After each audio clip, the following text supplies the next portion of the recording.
අපි ඊළඟට යන අපි ඊළඟට කතා කරන්න උත්සාහ කරන්නේ වෙළඳපොළ ඛණ්ඩනය. කන්නුත් අපි කතා කරන්නේ වෙළඳපොළ ඛණ්ඩනය කියන එක. මෙතන ඊට වඩා පුළුල් නිසා අපි කතා කරන්නේ. වෙළඳපොළ ඛණ්ඩනය කියලා කියන්නේ මෙන්න මේ වගේ දැන් සමස්ත වෙළඳපොළ මේවනම් මේ සමස්ත වෙළඳපොළ කියන පුතා මේ විෂම જાතියේ ගති ලක්ෂණ තියෙන්නේ නේද? විෂම ගති ලක්ෂණ වලින් සමන්විත වෙළඳපොළ. ඒතර මේ වෙළඳපොළ සමාන ගති ලක්ෂණ වලින් යුක්ත ආකාරයට වෙළඳපොළ මෙහෙම අපි කොටස් වලට බෙදා වෙන් කිරීමක් කරනවා. ඒකට අපි කියනවා මොකද්ද වෙළඳපොළ ඛණ්ඩනය කරනවා කියලා කියනවා. වෙළඳපොළ බෙදනවා. එතකොට මේක මේ වෙළඳපොළ ඛණ්ඩනය කිරීම අපිට කරන්න පුළුවන් පදනම් තියෙනවා. අපිට පුළුවන් මේ භූගෝලීය පදනම යොදාගෙන අපිට දිස්ත්‍රික් අනුව බෙදන්න පුළුවන්, පළාත් අනුව බෙදන්න පුළුවන්. දේශගුණික කාලගුණික තත්ත්වයන් මත වෙළඳපොළ එහෙම අපිට බෙදා ගැනීමේ හැකියාවක් තියෙනවා. භූගෝලීය පදනම. අපිට මේ වෙළඳපොළ ඛණ්ඩනය කරන්න පුළුවන් පදනම් තියෙනවා. එක භූගෝලීය පදනම. දෙක ප්‍රජා විද්‍යාත්මක. ස්ත්‍රී පුරුෂ ස්වභාවය අනුව වයස් ව්‍යුහය අනුව අපිට වෙළඳපොළ ඛණ්ඩනය කිරීමේ හැකියාවක් ලැබෙනවා. ඊට අමතරව අපි දන්නවා මනෝවිද්‍යාත්මක පදනම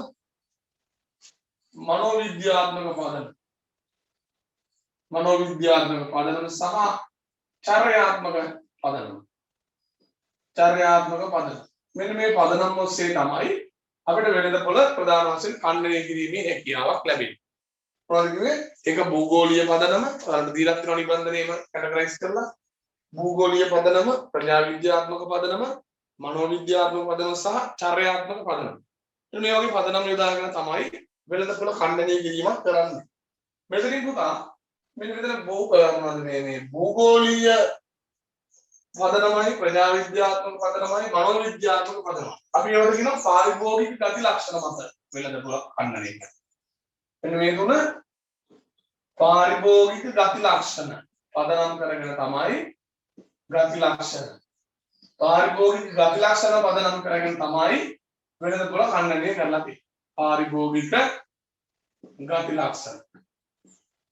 මේක චර්යාත්මක පදනම කියන්නේ පාරිභෝගිකයාගේ චර්යාව. පාරිභෝගිකයාගේ චර්යාව පදනම් කරගෙන තමයි වෙළඳපොළ ඛණ්ඩනය කරලා තියෙන්නේ. මේක බලා ගන්න ඕනේ පාරට විභාගෙට කෙටි පේපර් එකකට අහන්න පුළුවන්. ගති ලක්ෂණ පදනම් කරගෙන තමයි මෙන්න මේ පදනම් කියන්නේ භූගෝලීය පදනම, ප්‍රජා විද්‍යාත්මක පදනම සහ මනෝවිද්‍යාත්මක පදනම.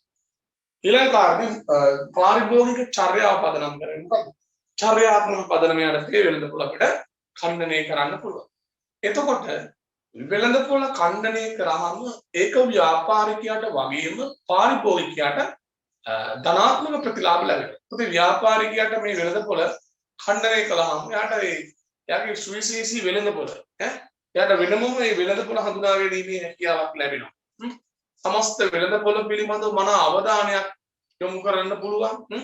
උචිත හා කාලීන වෙළඳපොළ අවස්ථා. ඒ කියන්නේ වෙළඳපොළ ඛණ්ඩනය කරාම තමන්ට යෝග්‍ය වෙළඳපොළ තෝරාගෙන ඒ සඳහා භාණ්ඩ හා සේවා නිෂ්පාදනය කරන්න පුළුවන් නේ. ඒ වගේ ව්‍යාපාරිකයට ප්‍රතිලාභ ලැබෙනවා. පාරිභෝගික වුණාම පාස් වෙන වෙළඳපොළට අවතීර්ණ වීමේ හැකියාවක් තියෙනවා. පාරිභෝගිකයාගේ තෘප්තිය. මොකද වෙළඳපොළ ඛණ්ඩනය කරාම පාරිභෝගිකයාට ගැළපෙන වෙළඳපොළට යන්න පුළුවන්. එවන් අවස්ථාවක පාරිභෝගිකයාගේ තෘප්තිමත් භාවය වැඩි. වියදම් කරන මුදලට උපරිම තෘප්තියක් ලබා ගන්න පුළුවන්. ඒ වගේම පාරිභෝගික අවශ්‍යතාවය සහ වමනාව මනාව ඉටු වෙනවා මේ වෙළඳපොළ ඛණ්ඩනය කළාම. ඒක කරන්න පුළුවන් පදනම් ටික තමයි අපි කතා කරේ භූගෝලීය පදනම, ප්‍රජා විද්‍යාත්මක පදනම, මනෝවිද්‍යාත්මක පදනම, චර්යාත්මක පදනම. විභාග ප්‍රශ්නකුත් මම ඔයාලට දාලා තියෙනවා මේ 2011 අපිට ශ්‍රී ලංකාවේ පාවාන් සඳහා වූ වෙළඳපොළෙහි විවිධ ඛණ්ඩනයන් දැකිය හැකිය. මෙසේ වෙළඳපොළ ඛණ්ඩනය කිරීමට අලෙවිකරුවන් උපයෝගී කර තිබෙනා වූ පදනම් පැහැදිලි කරන්න. දැන් පාවාන් සඳහා අපිට පුළුවන් ප්‍රජා විද්‍යාත්මක පදනම ගන්න. වයස් ව්‍යුහය මත බැයිද? වයස් ව්‍යුහය කියන සාධකයේ මත පුළුවන්. ඊළඟ ස්ත්‍රී පුරුෂ ස්වභාවය අනුව පුළුවන්. ආදායම් මට්ටම අනුව පුළුවන්. ඒ වගේ පදනමක් යොදාගෙන අපිට මේ පාවහන් වෙළඳපොළ වර්ගීකරණය කරන්න පුළුවන්. තව ඕනනම් ගන්න සමාජ විද්‍යාත්මක. සමාජ පන්ති අනුව දුප්පත් පන්තිය ධනපති පන්තියේ කට්ටිය භාවිතා කරන පාවාන වෙනස් වෙනවා නේද? ඒක මනෝවිද්‍යාත්මක සමාජ පන්ති මේ කට්ටිය දුප්පත් පන්තියේ මේ කට්ටිය ධනපති පන්තියේ දාන තෙරෙප්පු මේ දුප්පත් කට්ටිය දාන තෙරෙප්පු කියලා අපිට පාවාන් වර්ගීකරණය කරන්න පුළුවන්. ඒකට අර අපි ඉගෙන ගත්ත තියරියම තමයි යොදාගන්නේ. දැන් දීලා තියෙන භූගෝලීය විචල්්‍ය. දැන් භූගෝලීය පදනම් මත වෙනද පොළ ඛණ්ඩනය කරන්න පුළුවන් ඒවා තියෙනවා නේද? පළාත අනුව පුළුවන්, දිස්ත්‍රික්කය අනුව, ජන ඝනත්වය අනුව, දේශගුණය අනුව අපිට වෙනද පොළ ඛණ්ඩනය කරන්න පුළුවන්. ප්‍රජා විද්‍යාත්මක පදනම් මත වයස අනුව, ස්ත්‍රී පුරුෂ භාවය අනුව, පෞර රටාව, ආදායම, තමන්ගේ වෘත්තිය, ජන වර්ගයේ මත අපිට වෙනද පොළ ඛණ්ඩනය කරන්න පුළුවන්. ඒතර මේ වෙනද පොළ ඛණ්ඩනය කරනකොට අපිට වෙනද පොළ ඛණ්ඩනය කරනකොට පැවතිය යුතු අවශ්‍යතා වෙනද පොළ ඛණ්ඩනය කිරීමේදී පැවතිය යුතු අවශ්‍යතා අපි කතා කරනවා මේ වෙනද පොළ අපිට හරියට මෙෂර්මන්ට් කරන්න පුළුවන්. මේ වෙනද පොළ හරියට අපිට ගණනය කරන්න මනින්න හැකියාවක් තියෙනවා. කියලා එක අපි කියනවා මේ වෙනද පොළට අලෙවිකරුවෙක්ට ළඟා වීමේ හැකියාවක් තියෙනවා. ඇක්සස් තියෙනවා. ඊළඟ මේ වෙනද පොළ ප්‍රමාණවත් භාවයක් තියෙන්න ඕනේ. සහ මේ වෙනද පොළ වෙන් කරලා අපිට හඳුනාගත හැකි භාවයක් තියෙන්න ඕනේ. සහ වෙනද පොළ තුළ අපිට ඉලක්ක පාරිභෝගිකය වෙතට ගමන් කිරීමේ හැකියාවක් වෙනත් අපි කියනවා මේ වැඩසටහන් අලෙවිකරන වැඩසටහන් ක්‍රියාත්මක කිරීමේ හැකියාවක් තියෙනවා. වෙනද පොළ ඛණ්ඩනය කිරීම සඳහා පවතින ඕනේ අවශ්‍යතා කිහිපයක් ඔය කතා කරේ. හරි. සර් වෙනද පොළ ඛණ්ඩනය හරි. ඊට පස්සේ අපි කලිනුත් කතා කරන්නේ ඉලක්ක වෙනද පොළ කියන එක නේද? ඉලක්ක වෙනද පොළ කියන එක කලිනුත් අපි කතා කරන්නේ. ඉලක්ක වෙනද පොළ. හොඳ වෙනද පොළ ඛණ්ඩනය කරාට පස්සේ මොකද වෙන්නේ? වෙනද පොළ ඛණ්ඩනය කරාට පස්සේ අපිට උණු ටාගට් මාකට් එක ඉලක්ක වෙනද පොළ හඳුනා ගන්න පුළුවන්. ව්‍යාපාරිකයෙක් අලෙවිකරුවෙක්ට වඩා හොඳින් තෘප්තිමත් කර හැකි ලාභදායීව වෙනද පොළ කොටස තමයි ඉලක්ක වෙනද පොළ කියලා කතා කරන්නේ. මම කතා කරා කලිනුත් උදාහරණයක් වශයෙන් ලයිව් බොයි සභා කෑල්ල. ඒකයි ටාගට් මාකට් එක තමයි ක්‍රියාශීලී පුද්ගලයෙක්. ක්‍රියාශීලී පුද්ගලයෙක්. ලක්ස් 12 වගේ සබන් කෑල්ලක් ටාගට් කරලා තියෙන්නේ කවුද? කාන්තාවක්. ඉලක්ක වෙනද පොළ තමයි. මේ ඉලක්ක වෙනද පොළ කියලා කියන්නේ මේ සමස්ත වෙනද පොළ තුලින් අලෙවිකරුවෙක්ට වඩාත් හොඳින් ලාභදායීව තෘප්තිමත් කර හැකි වෙනද පොළ කාණ්ඩයට අපි කියන මොකද්ද? ඉලක්ක වෙනද පොළ. එතකොට මේ උදාහරණයක් වශයෙන් අපි කතා කරන්න පුළුවන් ක්‍රීඩකයින් එහෙම නැත්නම් ක්‍රියාශීලී පුද්ගලයන් සඳහා ලයිව් බොයි සබන් කැටි නිෂ්පාදනය. ලක්ස් 12 වගේ සබන් නිෂ්පාදනය කරන්නේ කාන්තාවන් ඉලක්ක කරගෙන. අපි ඒවට කියන මොනවද? ඉලක්ක වෙනද පොළ. අපි ඊළඟට සංකල්පයක් දීලා තියෙනවා මේ අලුතෙන් ආපු සංකල්පයක් වෙනද පොළ ස්ථාපිත වීම. Market position. වෙනද පොළ ස්ථාපිත වීම. වෙනද පොළ ස්ථාපිත වීම. මේවා සරල සංකල්ප බලන්න.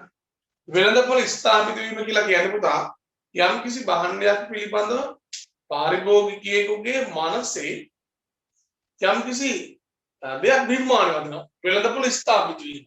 කියන්නේ භාණ්ඩයක් පිළිබඳව පාරිභෝගිකයෙකුගේ මනස තුළ යම් කිසි ඉඩක් වෙනවනේ. අපි කියනවා ඒක වෙනද පොළ ස්ථාපිත වීම.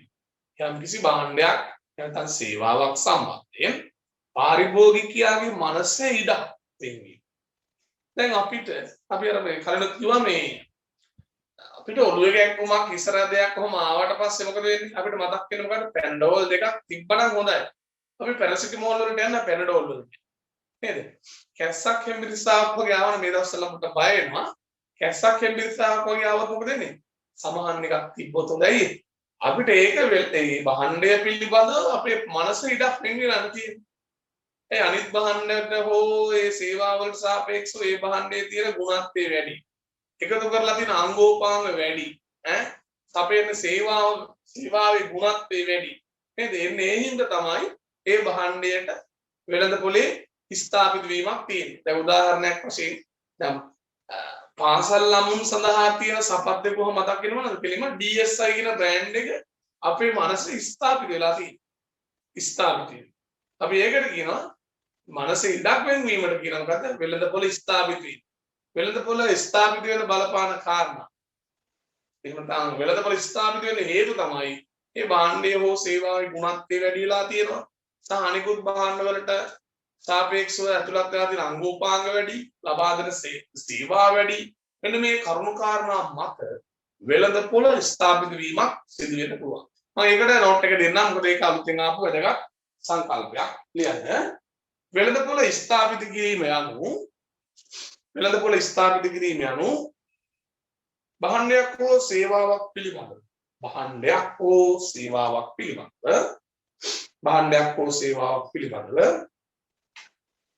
පාරිභෝගිකයාගේ මනසෙහි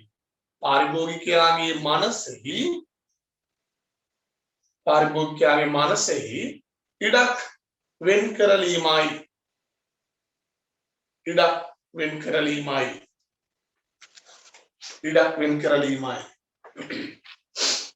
අලෙවිකරණය තුල ජයග්‍රහණය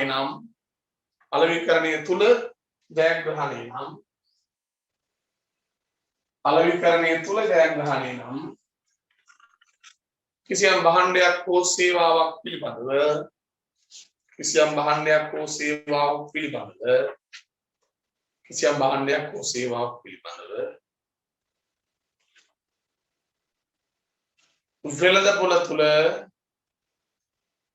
වෙළඳපොළ තුල හොඳින් ස්ථාපිත වීමයි.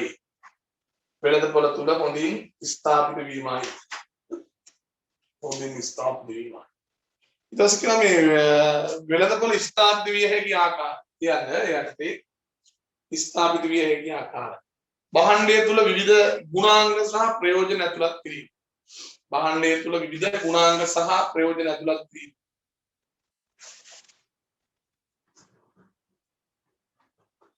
ඊළඟ දෙවෙනි එක තරඟකරුවන්ට සාපේක්ෂව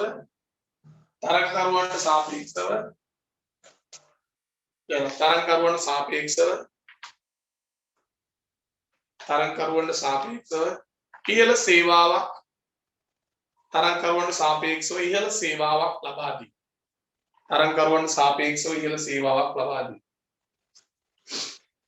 අනිත් එක තමයි අපිට වෙළඳපොළ ස්ථාපිත වෙන්න පුළුවන් තව දෙයක් තමයි දැඩි ප්‍රවර්ධන උපක්‍රම අනුගමනය කරලා පාරිභෝගිකයාට මේ භාණ්ඩය පිළිබඳව නිකම්ම මතකයට නැගෙනයි දැඩි ප්‍රවර්ධන උපක්‍රම තමයි අනුගමනය ලියන්න. තුන්වෙනි කාරණේ දැඩි ප්‍රවර්ධන උපක්‍රම අනුගමනය කරමින්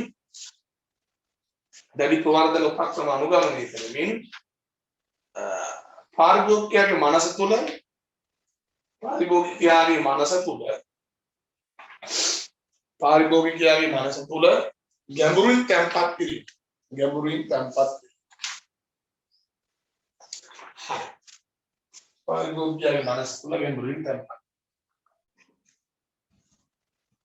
අපි ළමයි යනවා අලුත් සංකල්පයක් අලවිකරන විශ්ලේෂණය. අලින් ලෝක අපි මේ වචන දෙක තුන කතා කරා.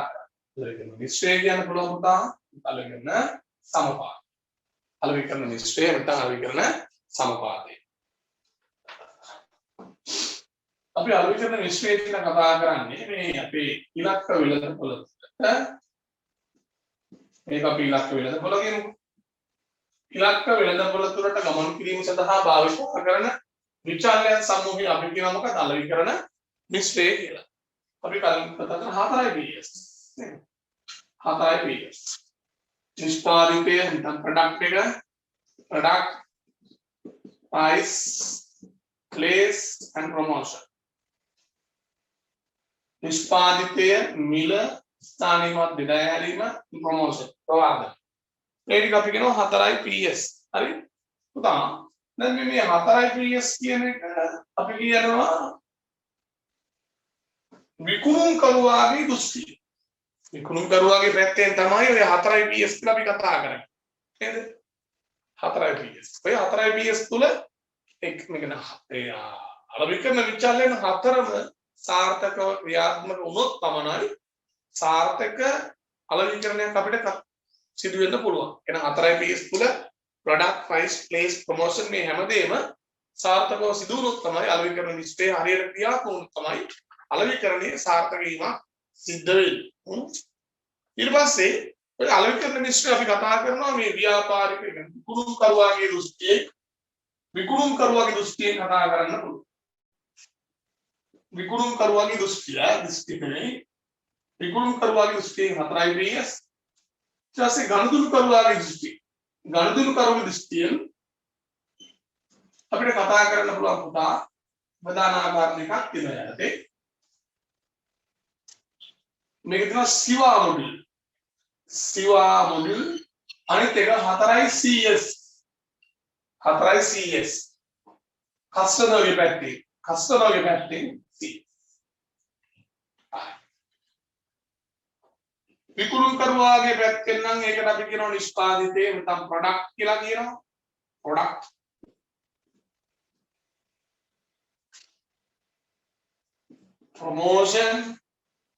ප්‍රොමෝෂන් කියන්නේ ප්‍රවර්ධනය price මිල place ස්ථානීය මට්ටම් බෙද ඇති මේක පුතා විකුණුම් කරුවාගේ පැත්ත මේ තියෙන්නේ විකුණුම් කරුවාගේ දෘෂ්ටි දැන් විකුණුම් කරුවාගේ පැත්තෙන් ඒක නිෂ්පාදිතයක් වුණාට ඒක ගණදුරුවගේ පැත්තෙන් මොකද්ද එයාගේ තියෙන මේ අවශ්‍යතාව සහ වුමනා තෘප්තිමත් කරගන්න තියෙන විසඳුමක් සොලියුෂන් එකක් කියලා කියනවා විසඳුම solution ඒක විකුණුම් කරුවාගේ පැත්තෙන් යාට ඒක නිෂ්පාදිතයක් වුණාට පාරිභෝගිකයාගේ පැත්තෙන් යාට ඒක තියෙන විසඳුම තෘප්තිමත් නොවිච්ච ඕමනාවකට තියෙන විසඳුම ඒ වගේම දැන් විකුණුම් කරුවාගේ පැත්තෙන් ප්‍රොමෝෂන් එක වුණාට ගනුදෙනු කරුවාගේ පැත්තේ මොකද්ද ඒ බහන්නේ මිලදී ගන්න තියෙන හොඳ ඒ තොරතුරු ලැබෙන සංනිවේදන මාධ්‍ය ඉන්ෆර්මේෂන් තොරතුරු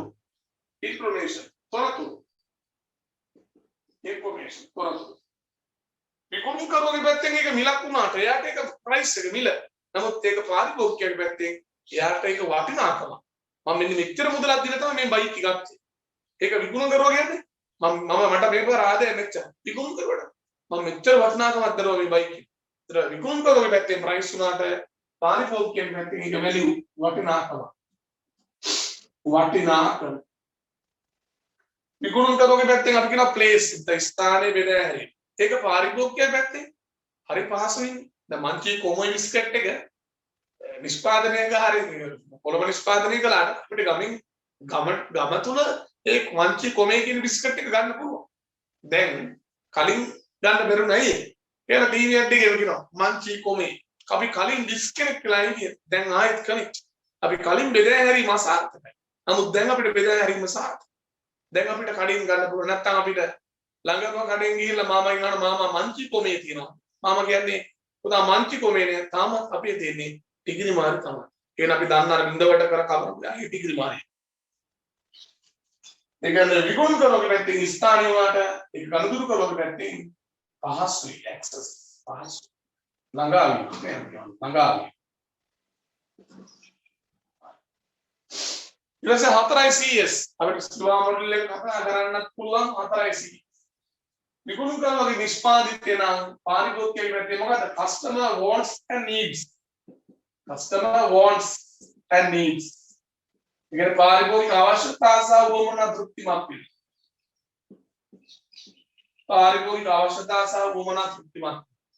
ඊළඟ ප්‍රොමෝෂන් විකුණුම් කරුවාගේ පැත්තේ ප්‍රොමෝෂන් වුණාට මොකද වෙන්නේ ඒක පාරිභෝගිකයෙක් පැත්තේ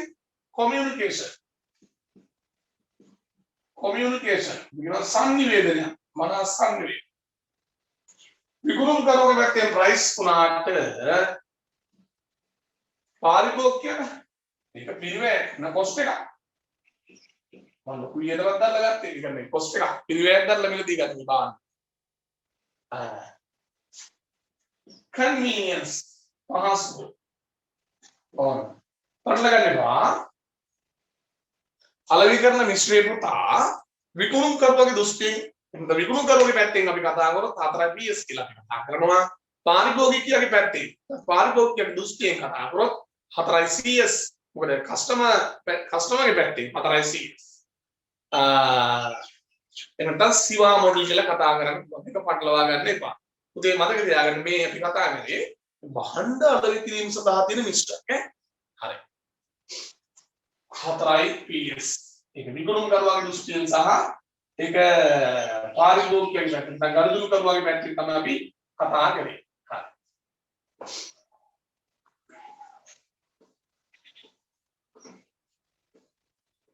හරි. ඊට විභාග ප්‍රශ්න ටිකක් තියෙනවා ඒක අපිට නෝට් එක බලුවාම තියරි බලුවාම හරි ලස්සනට ඒක කරගන්න පුළුවන්. හරි. අපි ඊළඟට එනවා පුතේ අපි කතා කරේ මම බහන්න අලෙවිකරන මිශ්‍රය. බහන්න අලෙවිකරන මිශ්‍රයේදී පුතේ අපි කියනවා 4යි PS තමයි අපි යොදාගන්නේ. දැන් අපි සේවාවක් අලෙවි කරනකොට දැන් උදාහරණයක් වශයෙන් අපි හෝටලයකට ගිහිල්ලා කෑම වේලක් ගන්න. එතකොට පුතේ බලන්නකෝ හෝටලේ අපිට දෙන සර්විස් එකක් ඔබ දැකලා ඇති. අපි හෝටලෙට ගිහිල්ලා කෑම කන්න එනකොට ඒකේ සර්විස් දෙන කෙනා එනවා. එයා ඇවිල්ලා සර් මොනවද කන්නේ? නෝමල් රයිස් එකක්ද? වෙජි එකක්ද? චිකන් කෑම එකක්ද? ඒ ඇවිල්ලා අපෙන් අහනවා මොකද අපිට වෙලාවට එපා වෙනවා. කාලය ඉවරත් ගමන් ඉන්න සර් ඩෙසර්ට් එකට මොනවද ගන්න? අපිට ඇත්තටම මේ මිනිස්සු එපා වුණාට එයාගේ සර්විස් එක නෑ දෙන්නේ.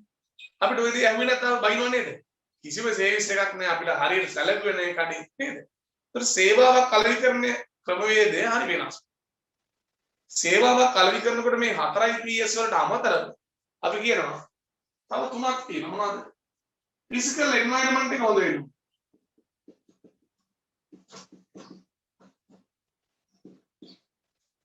ඒ භෞතික පරිසරය දැන් බලන්නකෝ හෝටල් වලට ගියාම භෞතික පරිසරය ලස්සන හදලා බැංකුවකට යන්න භෞතික පරිසරය වායු සමීකරණය කරලා සමහර අය වගේ පොඩි ළමයින්ට සෙල්ලම් කරන වෙනම පාර්කයක් හදලා දෙනවා අයියේ ඒ ෆිසිකල් එන්වයරන්මන්ට් එක භෞතික පරිසරය හොඳට තිබුණොත් පාරිභෝගිකයා ආකර්ෂණය කරගන්න පුළුවන් පාරිභෝගිකයාට ඉන්න හිතන තරක් බවට එතනපත් වෙනවා එහෙනම් භෞතික පරිසරය හොඳට තියෙනවා සීමාවක් ලබා දෙන්න භෞතික පරිසරය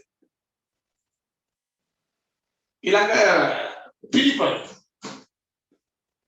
වැදගත් එකක් people වෙනතන මිනිසුන් නැත්නම් විකුණුම් සේවකයන් කියලා කියනවා විකුණුම් සේවකී ඔය දැකලා තියෙන හෝටලේ එන කෑමට යනකොට ඉන්න චෙෆ්ලා ඔවියට රණමන කට්ටිය මොකද දෙන්නේ ලස්සනට ඇඳුම් පැළඳ දාලා මෙහි බෙස් දාලා නේද එයාලගේ සර්විස් එක කරන ලස්සනට ඇඳලා පැළඳලා ඉන්නවා අපි දැන් දන්නේ නැත්නම් ඇවිල්ලා කියනවා අපි මෙන්න මේ කෑම ටික මෙන්න මේ වට්ටෝරු වුණ ළඟට ඇවිල්ලා සර්විස් එක දෙනවා මිනිස්සෙක් ඇඟට කඩාපයින්නේ එළගේ සර්විස් එක දෙනවා අපි කියන මේ කඩේ නම් හොඳ ඉන්න කට්ටිය එන කරුණාවන්තයි මේ මිනිස්සගේ ඇඳුමේ මාර නීට් එකක් තියෙනවා විකුණුම් සේවකයා කියලා කියන්නේ පුතේ මේ අදාළ ශේෂ්ඨයේ පිළිබඳව විශේෂඥ දැනුමක් තියෙන පාරිභෝගිකයට ආචාරශීලීත්වය සලකන ප්‍රසන්න පෙනුමක් තියෙන ඒ වගේ පුද්ගලෙක් තමයි විකුණුම් සේවකයා. විකුණුම් සේවකයා කියන්නේ අපි කියන නියම අලෙවිකරුවෙක්. ඔහු තමයි පාරිභෝගික සම්බන්ධ වෙලා අයගේ සර්විස් එක ලබා දෙන්නේ. බලන්න ප්‍රයිවට් බැංක් එකකට ගිහිල්ලා ඒක සිකියුරිටි පවර් දැන් අපි ගවර්න්මන්ට් බැංක් එකකට ගියාම ඒ කතාව සම්පූර්ණ වෙනස්. ප්‍රයිවට් බැංක් එකකට ගිහිල්ලා බලන්න සිකියුරිටි මහත්තයා දැන් උදේ පාන්දර කතා කරන්නේ එනකොට මොනින් සර් කියලා කතා කළා සර් වාඩි වෙන්න මැනේජර් මහත්තයා පොඩ්ඩක් මේ වෙලාවේ පොඩ්ඩක් බිසි තව විනාඩි 5කින් අපි සර් සම්බන්ධ කරමු අපිට මාරස් මේ හැංගීමක් දැන් ඇයි මෙන්න බැංක් ගවර්න්මන්ට් එකකට ගියාම පොඩ්ඩක් වැඩි බයන්නේ ඒකට හිතන වෙලාවට අපි නිකන් බැංකුව මංකොල්ල ගන්න ආවා වගේ නේද ප්‍රයිවට් වල නෑ කස්ටමර්ට ප්‍රීම සර්විස් එකක් දෙනවා ඇයි ඒ කට්ටිය දන්නවා පාරිභෝගිකයාට සැලකුවොත් තමයි අපේ කස්ටමර්ට සැලකුවොත් තමයි මේ ව්‍යාපාරات එක්ක ඉස්සරහට අපිට යන්න පුළුවන් නේද ගනුදෙනු කරුවා අපගේ දෙවියා නේද පාරිභෝගිකයට තමයි සැලකන්නේ ඒතර මේ විකුණුම් සේවකයා ඒ පිළිබඳව මහා දැනුමක් තියෙන පුද්ගලෙක් කියන විකුණුම් සේවකයා කියන පුද්ගලයා මේ සේවා අලෙවිකරණ නිෂ්ඨේදී වැඩගත් සංකල්පයක් බවට පත් වෙනවා ඊළඟේ process ක්‍රියාව මෙතන P මෙතන P මෙතන P මෙතන පුතේ 3යි PS එහෙනම් මෙතන තියෙන මේ 4යි PS සහ 3යි PS එකතු වුනහම සේවා අලෙවිකරණ නිෂ්ඨය 7යි PS ඕක තමයි තියෙන්නේ විභාගයට අහන්නේ ඕක නෙවෙයිනේ විභාගයට කියනවා සීමා සහිත සීග්‍රී ෆයිනෑන්ස් සහ සීග්‍රී ෆයිනෑන්ස් ආයතනයේ සීග්‍රී ෆයිනෑන්ස් ආයතනයේ මූල්‍ය සේවා සපයන ආයතනයේදී මෙම ආයතනය සඳහා ගැලපෙන්නේ කුමන ආකාරයේ අලෙවිකරණ නිෂ්ඨයක්ද අපේ කට්ටිය කල්පනා කරනවා ඔය සර්ලා හැම කරලා නැහැ ඈ 4යි PS කියනවා 7යි B. ඒතර සීග්‍රී ෆයිනෑන්ස් කියන්නේ මූල්‍ය ආයතනයක්. ඒතර මූල්‍ය ආයතනයකට ගැලපෙන්නේ එයාලා භාණ්ඩයක් නෙවෙයි අලෙවි කරන්නේ. මූල්‍ය සේවාව ලබා දෙන්න. ඒකට සේවාවක් අලෙවි කරනවා නම් උදෙක්ම ගැලපෙන්නේ සේවා අලෙවි කරන නිෂ්ඨය 7යි PS. ඒ කියන්නේ මෙතන තියෙන 4යි PS වල අමතරව මෙන්න මේ 3යි PS එකතු වෙන්න ඕනේ. ඒ මොන තමයි ඒ සේවා අලෙවිකරණ නිෂ්ඨේ නිවැරදි ආකාරයෙන් ක්‍රියාත්මක කරලා තමන්ගේ ව්‍යාපාරයේ තුල තියෙන සේවාව නියමාකාරයෙන් සිදු කරන්න පුළුවන්. එහෙනම් ඒ ටික සම්පූර්ණ වෙන්න ඕනේ. අපි කතා කරේ ස්තුවා මොඩල් සහ 4 CS කතා කරලා සේවා අලෙවිකරණ නිෂ්ඨය සඳහා ගැලපෙන සේවා අලෙවිකරණ නිෂ්ඨය පිළිබඳව කතා කරා. හරි. ඊළඟට අපි යනවා නිෂ්පාදිතයේ මට්ටම් ටික කතා කරමු. මේ ටික ලියා ගන්න. නිෂ්පාදිතයේ මට්ටම්. එහෙම නැත්නම් පුතේ කියනවා මේක නිෂ්පාදිතයේ ස්තර. මේ සංකල්පන විභාගයට සෑම අවුරුද්දකම වගේ ඔබෙන් පරීක්ෂාවකට භාජනය කරලා තියෙනවා නිෂ්පාදිතයේ මට්ටම් සහ නිෂ්පාදිතයේ ස්තර කියන සංකල්ප.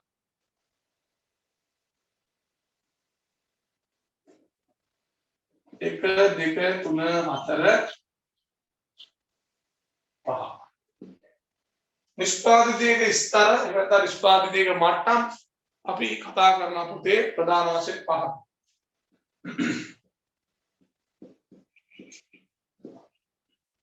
හර ප්‍රතිලාභ මට්ටම. ඉතින් හර ප්‍රතිලාභ මට්ටම. දෙවෙනි එක මූලික නිෂ්පාදිතය මම පැහැදිලි කරන්නම් මේ පිළිවෙලට පස්සේ. මූලික නිෂ්පාදිතය, අපේක්ෂිත නිෂ්පාදිතය, වැඩි දියුණු කළ නිෂ්පාදිතය, මේකට කියනවා වර්ධිත නිෂ්පාදිතය කියලා කියනවා. වැඩි දියුණු කළ නිෂ්පාදිතය කියනවා. එතකොට වර්ධිත නිෂ්පාදිතය කියලා කතා කරන්න පුළුවන්. ඊළඟ එක විභව නිෂ්පාදිතය. විභව නිෂ්පාදිතය. හරි. ඉතින් හර ප්‍රතිලාභය කියලා කියන්නේ පාරිභෝගිකයෙක් භාණ්ඩයක් මිලදී ගැනීමට අවතීර්ණය වෙන්නේ මෙන්න මේ භාණ්ඩයේ තියෙන මූලික ප්‍රයෝජනතාවය. ඒ භාණ්ඩයේ තියෙන මූලික ප්‍රයෝජනතාවය කියන හර ප්‍රතිලාභය. දැන් උදාහරණයක් වශයෙන් අපි වාහනයක් මිලදී ගන්නේ ගමනාගමනය සඳහායි. කෑනක් ගන්නේ ලිවීම සඳහායි. එහෙනම් හර ප්‍රතිලාභය. කෑනක තියෙන හර ප්‍රතිලාභය. විභාග උරුදු වෙනට ඔන්න ප්‍රශ්න දෙක සමයි බොහෝ දුරට අවිල්ලා තියෙනවා. කෑනක් මිලදී ගන්නේ මේ ලිවීම සඳහා. වාහනයක් අපි ගන්නේ මේ ගෙදර තියාගෙන නේ ගමනාගමන කටයුතු සඳහා. ඒ වගේම දෙවෙනි එක මූලික නිෂ්පාදිතය. පුතේ මූලික නිෂ්පාදිතය. මූලික නිෂ්පාදිතය කියලා කියන්නේ පුතේ ඒ නිෂ්පාදිතයේ මූලික අංගෝපාංග වලින් සමන්විත. අපි ඒකට කියනවා මූලික නිෂ්පාදිතය. මූලික අංගෝපාංග වලින් සමන්විතය කියනවා මූලික නිෂ්පාදිතය. දැන් උදාහරණයක් වශයෙන් වාහනයක් ගත්තාම එන්ජිම බඳ කොටස රෝද බොඩි එකේ ඔක්කොම වලින් සමන්විත වෙනවා නම් අන්න මූලික නිෂ්පාදිතය. කියන හර ප්‍රතිලාභ සමග ඒ මූලික අංගෝපාංග වලින් සමන්විත වීමක් වෙනවා නම් ඒකට අපි කියනවා මොකද්ද? මූලික නිෂ්පාදිතය. ඊළඟ මොකක්ද කියන්නේ? අපේක්ෂිත නිෂ්පාදිතය.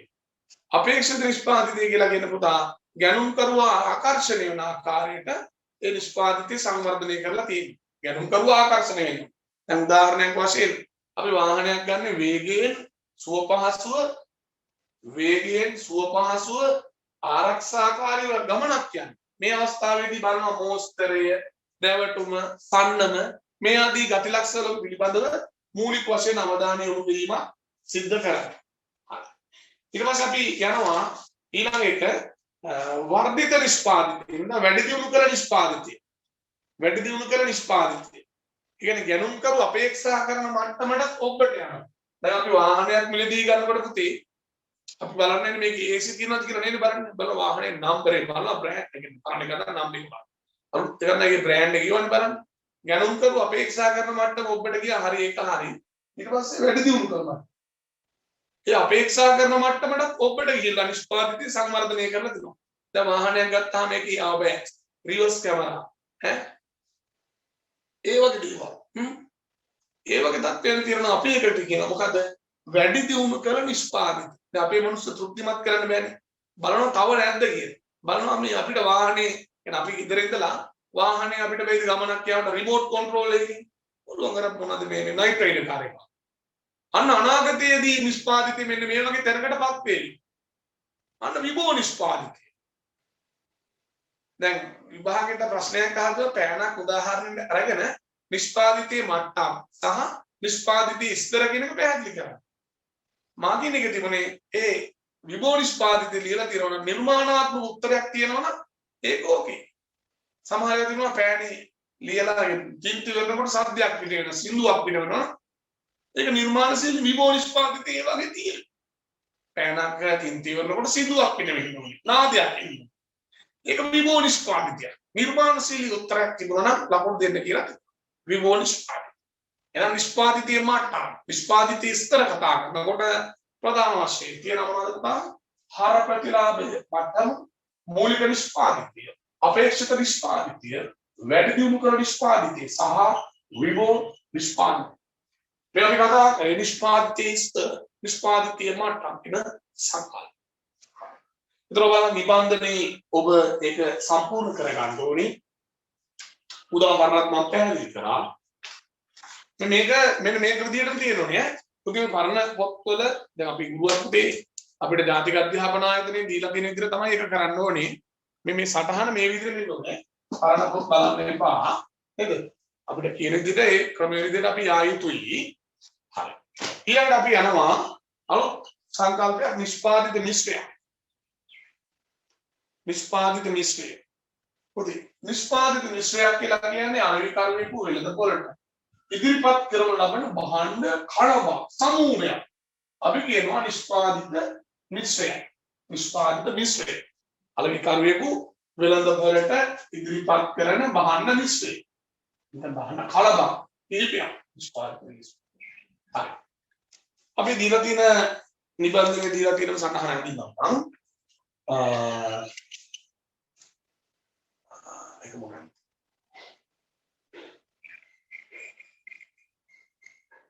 මෙතන තියෙන්නේ කිරි පැකට්. කිරි පැකට් වලින් කීයක් දෙනවද මෙතන? අයිස්ක්‍රීම් තියෙනවා, අයිස් එක තියෙනවා. අයිස්ක්‍රීම් කිරි පැකට් එකක් තියෙනවා. ඊළඟ එක චොකලට් කිරි පැකට් එකක් තියෙනවා. චොකලට්. ඕල් දෙක. ඊළඟ මොකක්ද තියෙන්නේ? අයිස්ක්‍රීම් තියෙනවා. අයිස්ක්‍රීම් මොනවද කියන්නේ? වැනිලා චොකලට් ස්ට්‍රෝබෙරි පළතුරු තියෙනවා. වැනිලා චොකලට් ස්ට්‍රෝබෙරි පළතුරු. වැනිලා චොකලට් ස්ට්‍රෝබෙරි පළතුරු. බීම වර්ග මික්ස් ෆුඩ් ආයි වර්ග. බීම මොනවද බී වර්ග තියෙන්නේ? අඹ දොඩම්. අඹ දොඩම් මික්ස් ෆුඩ් එකක් තියෙනවා. ඔන්න මේ ආයතනයේ මේ වෙළඳසාල තුල තියෙන නිෂ්පත්ති කිරි පැකට් නම නැතින අයිස්ක්‍රීම් කිරි පැකට් එකක් තියෙනවා ලොඩුත් එකක්. ඊළඟ චොකලට් එක තියෙනවා. අයිස්ක්‍රීම් මොනවද තියෙන්නේ? පුතා වැනිලා තියෙනවා, චොකලට් තියෙනවා, ස්ට්‍රෝබෙරි තියෙනවා, පළතුරු තියෙනවා. එමුණ කියන නම. බීම වර්ග පුතේ අඹ තියෙනවා, දොඩම් තියෙනවා, මික්ස් ෆුඩ් එක තියෙනවා. හොඳයි. මේ නිෂ්පාදිත මිශ්‍රය තුළ අපිට සංකල්ප කිහිපයක් වෙනවා හඳුනගන්න. දිග කියන එක අපිට හඳුනා ගන්න තියෙනවා. නිෂ්පාදිත මිශ්‍රයක දිග කියන එක හඳුනා ගන්න. ඊළඟ පළල කියන එක හඳුනා ගන්න. ගැඹුර කියන එක හඳුනා ගන්න. තව එකක් තමයි සංගත භාවය. දිග පළල ගැඹුර ඊළඟ සංගත භාවය. ඒකම වෙනම කරා සංගත.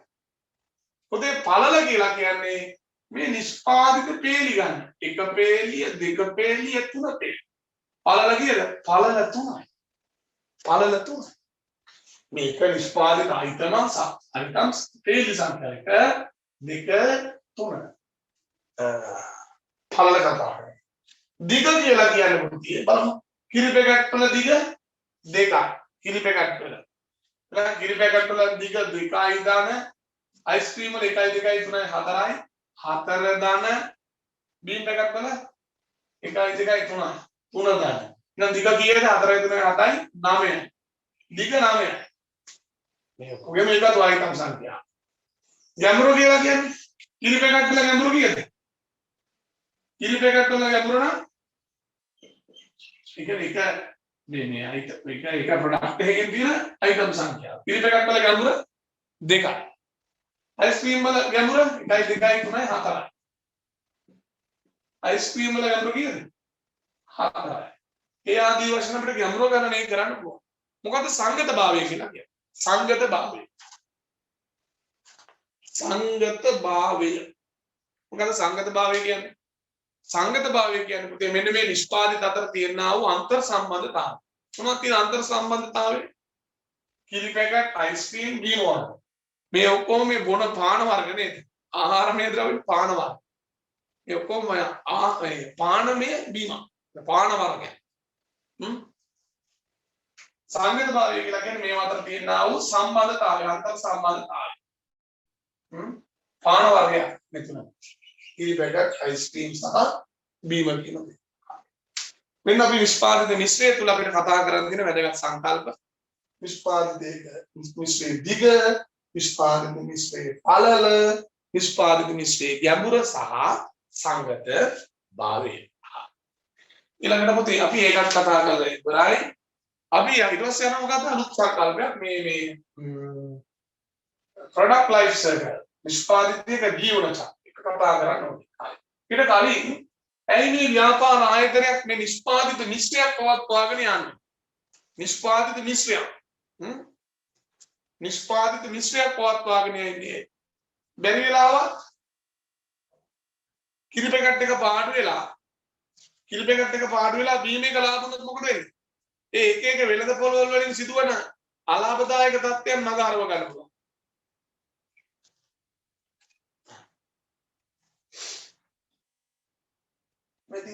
කිරි පැකට් එක ලාභ වෙලා අයිස්ක්‍රීම් එක ලාභුනොත් හරි. නේද? අනිත් එක තමයි කොහොම හරි කරලා බිස්නස් වැඩි කරගන්න පුළුවන්. කිරි පැකට් ගන්න, බීම පැකට් ගන්න කොහොම හරි ව්‍යාපාරිකයාගේ ලාභය වර්ධනය කරගන්න පුළුවන් නේද? ව්‍යාපාරික වශයෙන් යා වැඩි භාණ්ඩ ප්‍රමාණයක් අලෙවි කරන ඕන භාණ්ඩයක් ඒකඩේ තියෙනවා කියලා පාරිභෝගික ප්‍රතිචාරය නැත්නම් කීර්තිනාමය වර්ධනය කර ගැනීම හැකියාවක් තියෙනවා. ඒ වගේ හේතු සාධක මත තමයි ව්‍යාපාර ආයතනයක් නිෂ්පාදිත මිශ්‍රයක් පවත්වාගෙන යන්නේ. වෙළඳපොළ කීර්තිනාමයක් අත් කර ගැනීම සඳහා සමහර නිෂ්පාදිත තුල තියෙන අලාභදායක තත්ත්වයන් මග හරවා ගැනීම සඳහා වෙළඳපොළ විවිධාංගීකරණය කිරීම සඳහා ඔන්නේ කරුණු කාරණා සඳහා තමයි නිෂ්පාදිත මිශ්‍රයක් පවත්වාගෙන යන්නේ. හරි. ඊළඟට අපි යනවා සංකල්පයක් product life cycle. මේ සටහන ඇඳ ගන්න ඕනේ නිෂ්පාදිතයක ජීවන චක්‍රය. හරි. ඒක ටියුට් එකෙත් අභිධ තමයි විදිහට තියෙන්නේ. නිෂ්පාදිතයක ජීවන චක්‍රය මේකත් පුතේ පාඩියව බලන්න එපා. පරණ පොත් පරිහරණය කරන්න එපා. ඒ සටහන හරියට ඇඳගමු නිෂ්පාදිතයක ජීවන චක්‍රය. හා දැන් මිනිස්සෙක් ගත්තත් එහෙමනේ. මිනිස්සෙක්ට තියෙන ජීවන චක්‍රයක් නේද? සලාම ඉපදෙනවා ඊට පස්සේ ටික ටික අවශ්‍ය කරනවා ඊට පස්සේ පාසල් යනවා ඉස්කෝලේ යනවා යුනිවර්සිටි යනවා වඳිනවා ළමයි හදනවා ඕම් ටික ෂට්ඩවුන් වෙන කාලයක් තියෙනවා. ඒ කියන්නේ මිනිස්සෙක්ට ජීවන චක්‍රයක් තියෙනවා. නිෂ්පාදිතයක් ගත්තත් ඒ නිෂ්පාදිතය තුල ජීවන චක්‍රය තියෙනවා. ඒ නිෂ්පාදිතය පසු කරන්නා වූ විවිධ අධ්‍යයනයක්. විකුණුම් සහ ලාභ තියෙනවා. ඒ හරියට අලාභ ආයෝජන තත්ත්වයක්. ආයෝජන. මේක අධ්‍යයන කරනවා 1 2 3 4යි.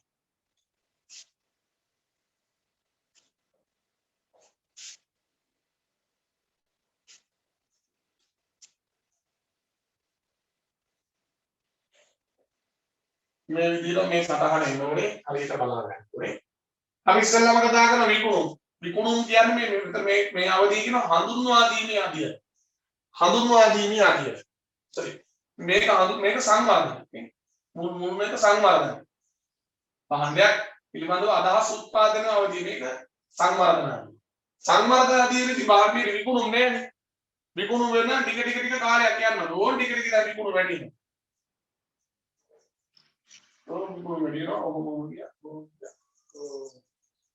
ඔන්න විකුණුම් රේඛාව. කාලයක් ගියාට පස්සේ විකුණුම් ටික කඩා වැටෙන්න බලනවා. දැන් টොප් ලෙවල් එකට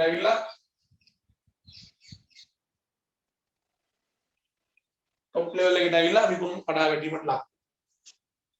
එතන සංවර්ධන අධ්‍යයනයේ විකුණුම් නැහැ. භාණ්ඩ පිළිබඳ මේ පරිශ්‍රණය හා සංවර්ධන වියදම් කරනවාදී ඒ අවස්ථේදී ලාභ නැහැ. අලාභ තත්ත්වයන් තමයි තියෙන්නේ. ඒ අලාභ ටික ටික මැටි ගිහිල්ලා ඔන්න වර්ධනය වෙලා ටික ටික ස්ථාවර මට්ටමකට එනවා. නැවතත් ලාභ නැති වෙනවා. 1 2 3 4 5 එක කියන්නේ මම දෙන්නේ භාණ්ඩයක් සංවර්ධනය වන අදිය. භාණ්ඩයක් සංවර්ධන අදිය. ඒ කියන්නේ භාණ්ඩය පිළිබඳව අදහස් උත්පාදනය වෙන ලාභ නොමැති අවධියක් අපි කියනවා සංවර්ධනය.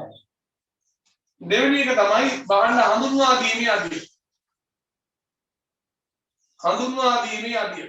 ඔන්න දැන් හඳුන්වා දීමේ අදියේදී විකුණුම් මොකද ටික විකුණුම් ඉතාමත් ක්‍රමයෙන් වැඩි වීගෙන යනවා. අපි පුළුවන් තරම් මේ අවස්ථාවේදී මොකද කරන්නේ ප්‍රචාරණය වැඩි කරලා මොනවා හරි ක්‍රමවේදයක් උදලා බිස්නස් ටික වැඩි කරන්න උත්සාහයක් ගන්න. තුන්වෙනි අදියර කියන වර්ධනාවදී. අන්න විකුණුම් දැන් ක්‍රමයෙන් ටිකක් වැඩි වෙනවා දැඩි ප්‍රවර්ධන කරනවා. ඒ ඉස්සලා වගේ දැඩි ප්‍රවර්ධන උපක්‍රම භාවිතා කරලා වෙළඳපොළ තුල මේ විකුණුම් වර්ධනය කර ගන්න උත්සාහය දරන්න. ඔන්න උපරිම මට්ටමට ඇවිල්ලා ඕම් වෙළඳපොලේ ඒ නිෂ්පාදිතය පරිණත මට්ටමට ආවා. පරිණත. නැවත ඒ මිලදී ගන්න ඉන්න පාරිභෝගික සමස්තයම පාහේ භාණ්ඩේ මිලදී ගන්න. ඒතර විකුණුම් ටිකක් අඩුවෙන් වෙන්නේ විකුණුම් නැහැ. මොකද සමස්ත පාරිභෝගික ජනතාවම ඒ භාණ්ඩේ වැළඳගෙන හමාරයි. ඒ භාණ්ඩේ නැවත මිලදී ගන්න පාරිභෝගිකව නැහැ. පරිණතයි টොප් ලෙවල් එකට ඇවිල්ලා තිබුණා. টොප් ලෙවල් එකට ආවත් සිදු කරන ප්‍රවර්ධන ක්‍රම නතර කරනවද? චොපර් එක උඩ ගියා කියලා තටු ප්ලේන් එක ඕෆ් කරනවද ඒ චොපර් එක? නවත්තන්නේ නැහැ. ඇයි ඒ? টොප් ලෙවල් එකට ආවත් පරිණත මට්ටමට ආවත් සිදු කරන ප්‍රවර්ධන උපක්‍රම නතර කරන්නේ නැත. විවිධ ප්‍රවර්ධන උපක්‍රම භාවිතා. හොඳට මතක තියාගන්න චොපර් එක උඩ ගියා කියලා එන්ජින් මූව් කරන්නේ, ප්ලේන් එක උඩ ගියා කියලා එන්ජින් මූව් කරන්නේ.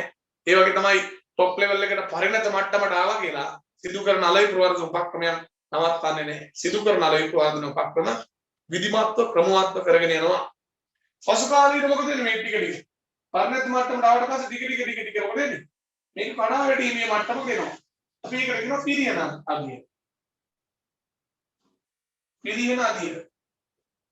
විකුණුම් සහ ලාභ ක්‍රමයෙන් අඩු වීගෙන යනවා. හේතුව තමයි අලුත් නිෂ්පාදිත වෙළඳපොළට එන්න පුළුවන්, ටෙක්නොලොජි එක වෙනස් වෙන්න පුළුවන්. ඒ හින්දා මේ නිෂ්පාදිත වෙළඳපොළ තුළ පාරිභෝගික ප්‍රතික්ෂේප කරන්න පුළුවන්. සිදු කරන ප්‍රවර්ධනය අඩු කරන්න ඕනේ. අලුත් වෙළඳපොළකට යන්න ඕනේ. නේද? අලබදායි වෙළඳපොළ කාණ්ඩ වලින් ඉවත් වෙලා අලුත් වෙළඳපොළකට යනවා. සිදු කරන ආයෝජනය අඩු කරනවා. ප්‍රවර්ධනය අඩු කරලා වෙළඳපොළ කඩා ගන්න පාඩු ඉන්න එක තමයි හොඳම දේ. නේද? අපි දැන් කඩා වැටෙනවා කියලා දැන දැඩි ප්‍රවර්ධනය කරොත් මොකද වෙන්නේ? මුදල් අපරාධ. අපි වෙන මාකට් එකකට යනවා. අන්න ඒක හොඳ තීරණයක්. හොඳ කලමනාකරණයක්. එතන මේක තමයි භාණ්ඩයක ජීවන චක්‍රය කියන්නේ. නිෂ්පාදිතයක ජීවන චක්‍රය. ප්‍රොඩක්ට් ටයිප්ස් එක. යම් නිෂ්පාදිතයක් මේ ඒක කුමනෝ මට්ටමක සිටින්න පුළුවන්. ඒක මුල් සංවර්ධන තියෙන්නේ. අදහස් උත්පාදනය වන අවධියේදී ලාභ නැහැ. මොකද යා ප්‍රොඩක්ට් එක ඩෙවලොප්මන්ට් ඒක සංවර්ධනය කරන අදහස් උත්පාදනය කරමින් පරිශ්‍රණ හා සංවර්ධන වියට දැඩි ලෙස දරමින් නිෂ්පාදිතය හඳුන්වා දෙන උත්සාහය දරනවා. ඔන්න සංවර්ධනය වුණා ලාභ නැහැ. මේ ලාභ මට්ටම. ඕම් භාණ්ඩය හඳුන්වා දෙනකොට ටික අලාභ නැකිලා ගිහින් ඕම් ලාභ ටික එනවා. ඔන්න ওই විදිහට තමයි නිෂ්පාදිතයේ ජීවන චක්‍රයේ ක්‍රමවේදය යන්නේ. විභාගයට ප්‍රශ්නයක් පුතේ අහලා තිබුණා මදුරු දඟර සහ කැසට් පට. කැසට් පට කියන ඉස්සර තිබුණ ටේප් අපි බින්දුව අහන්න අර කැසට් එකට දාලා ස්විච් එක ගොඩම සින්දු යනවා. ඔය කැසට් පට යොදා ගන්න ඔය කුඹුරු වල පූර්වෙන් පන්නන ඉස්සර අපි පොඩි කාලේ මේ කැසට් පට ටේප් එක කුඹුරු ඇද්දට පස්සේ තමයි පූර්ව කොට යනවා කියලා කතාවක් තියෙනවා. දැන් ළමයි එහෙම නැහැ. දැන් කෙලිම චිප් එකක් හරි පේන් එකක් හරි මොකක් හරි ගැව්වා ඔය සින්දුවක් ඇහුවා. ඒ දවස්වලේම නැහැ. අපි මේ කැසට් පට එකතු කිරීම තමයි නිරත වෙන්නේ. දැන් කැසට් පට එක අපිට දැක ගන්න වෙන්නේ නැහැ. කැසට් පට සහ මధుරු කොයි භාවිතයෙන් ටික ක්‍රමක්‍රමයෙන් අඩු වෙගෙන යනවා. විභාගයට ආව ප්‍රශ්න. මේවා මොන අධීරයේද පවතින්නේ? පිළිහෙනාවදී. ඇයි හේතු?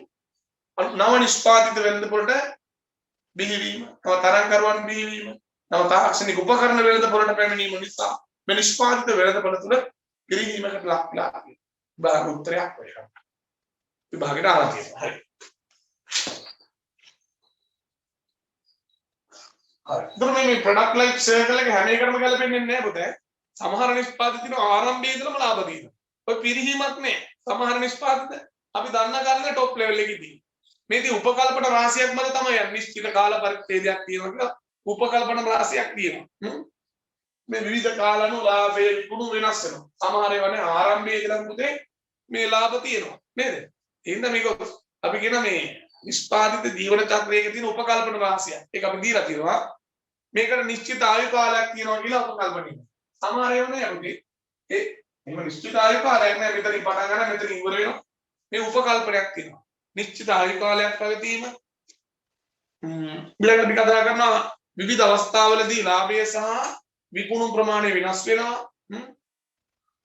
ඊට පස්සේ නිෂ්පාදිතයක් අලෙවිකරුවාට වෙනස් අභියෝග විරදෙන විවිධ අධීර කිහිපයක් තියෙනවා කියලා අපි කතා කරනවා. මේ ඔක්කොම උපකල්පන මත තමයි යන්නේ. ඔයාලට උනා නෝට් එකක් දාගන්න නිෂ්පාදිත ජීවන චක්‍රයක තියෙනා වූ උපකල්පනය. කියන පළවෙනි එක නිශ්චිත ආයු කාලයක් පැවතීම. නිශ්චිත ආයු කාලයක් පැවතීම. නිශ්චිත ආයු කාලයක් පැවතීම. ඊළඟ නිෂ්පාදිතයක ජීවන චක්‍රය තුළ නිෂ්පාදිත ජීවන චක්‍රයක විවිධ අධීරවලදී විකුණුම් සහ ලාභය වෙනස් වී. සමහර වෙලාවට මේ විකුණුම් සහ ලාභ ස්ථාවර මට්ටමේ වෙන ආරම්භ කරපු දවසේ. එන්න මේක උපකල්පනය. ඊළඟ තුන්වෙනි එක කියන කිසියම් නිෂ්පාදිතයක් අලෙවිකරුවාට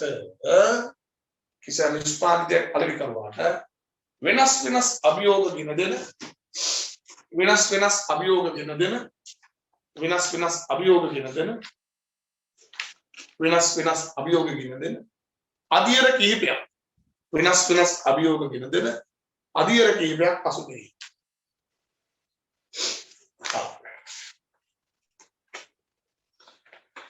එහෙනම් පුතේ මේකේ වැදගත් මේ නිෂ්පාදිතය කියන අපි කොටසේ කතා කරන මොනවද විභාගයට මෙන්න මේවා පොයි අහන්න සම්භාවිත වෙන්නේ. නිෂ්පාදිතයක මට්ටමක් ඉස්තර නිෂ්පාදිත මිශ්‍රය ප්‍රොඩක්ට් ටයිප් සර්කල් නිෂ්පාදිතයක ජීවන චක්‍ර. ඒ සංකල්ප වලින් විභාගයට ප්‍රශ්න අහිමේ සම්භාවිතාවය ඔබට අහන්න පුළුවන් මෙහෙම එකක්. විභාගයට ප්‍රශ්න අහන්න පුළුවන් මේ පිරියන අවධියේදී ඔබට අනුගමනය කළ හැකි අලෙවි ප්‍රවර්ධන උපක්‍රම කවරේද? පිරියන අවධියේදී අපිට පුළුවන් සිදු කරන ප්‍රචාරණය අඩු කරන්න. වෙනත් වෙළඳපොළකට යන්න පුළුවන්. අන්න අලෙවි උපක්‍රම. භාණ්ඩය මිල අඩු කරන්න පුළුවන්. නේද?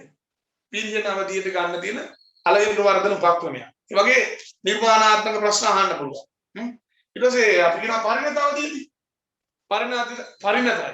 දැන් විකුණුම් සහ ලාභ හොඳයි කියලා කකුල් දෙක වඩවන හිටියොත් හරියනවද? නෑ මං කිව්වේ චොපරේ උඩ ගියා කියලා ඇඩිපොප් කරන්නේ නෑ. පරිණත අධීරයේදී ගන්න ඕනේ නිෂ්පාදිතය නවීකරණය කරන්න. නිෂ්පාදිත මොඩිෆයි කරන්න ඕන. නැත්තම් හැමදාම එකම දේ දී හිටියොත් මොකද වෙන්නේ? පාරිභෝගික ඇපටික් සේව් කරනවා. නිෂ්පාදිත නවීකරණය කරලා මිල යම්කිසි වෙනසකට භාජනය කරන්න ඕන. භාණ්ඩයේ ගුණත්වය වැඩි කරන්න ඕනේ. බෙදා හැරීම වේගවත් කරන්න ඕනේ. නේද? එන්න මේ වගේ ක්‍රමවේදයන් අනුගමනය කරන්න ඕනේ. පරිණත මට්ටමේ. හරි. පිරිහීමේ අවධියේදී මිල අඩු කිරීම වෙනත් වෙළඳපොළ කාණ්ඩයකට යාම අලාභදායී වෙළඳපොළ කාණ්ඩ වලින් වත් වීම ඒ වගේ අලෙවි ප්‍රවර්ධන උපක්‍රමයන් අනුගමනය කරන්න අවශ්‍යයි. ඊට පස්සේ අපි යනවා ඊළඟට භාණ්ඩයක අනන්‍යතාවය කියන සත්‍ය. භාණ්ඩයක අනන්‍යතාවය.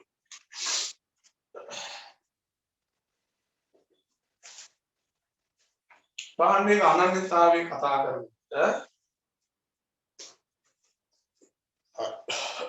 භාණ්ඩයක